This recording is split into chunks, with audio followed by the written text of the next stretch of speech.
Otlar dupuri, qilichlarning jaranglashi va cheksiz dashtning erkin nafasi.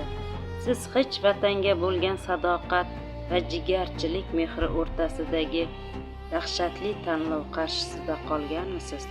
Bugun biz oddiy qissa emas, balki qon bilan yozilgan tarix haqida gaplashamiz.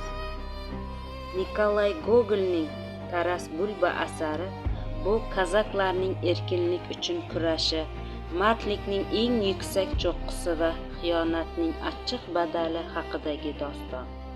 Bu asarda dasht shamoli qahramonlik va fojia hidini olib keladi. Qariya Taras va uning ikki o'g'li Ostap va Andrey, biri sadoqat timsoli, ikkinchisi muhabbat qurboni. Seni men tug'ganman, seni o'zim o'ldiraman.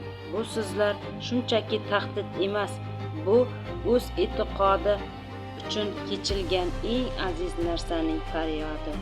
Siz qahramonlar bilan birga ot surasiz, qamal qilingan qal'a devorlari ostida nafas yutasiz va o'z jigaringizning xiyonatidan qalbga sanchilgan xanjarni his qilasiz.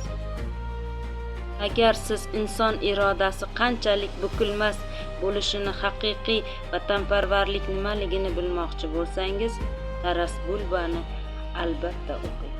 Bu kitob erksevar xalqning ruhiyati va o'lmas an'analari haqidagi eng kuchli asarlardan biridir. Sizga ushbu asarni o'qishni emas, undagi har bir qahramonning dardini yashab o'tishni ravo ko'rdim. Oxirgi sahifani yopganingizda ko'zlaringizda yosh, qalbingizda esa o'sha qadimiy dashtning olovli nafasi qoladi. Bu asar sizni o'zligingiz va qadriyatlaringiz haqida yana bir bor o'ylashga majbur qiladi.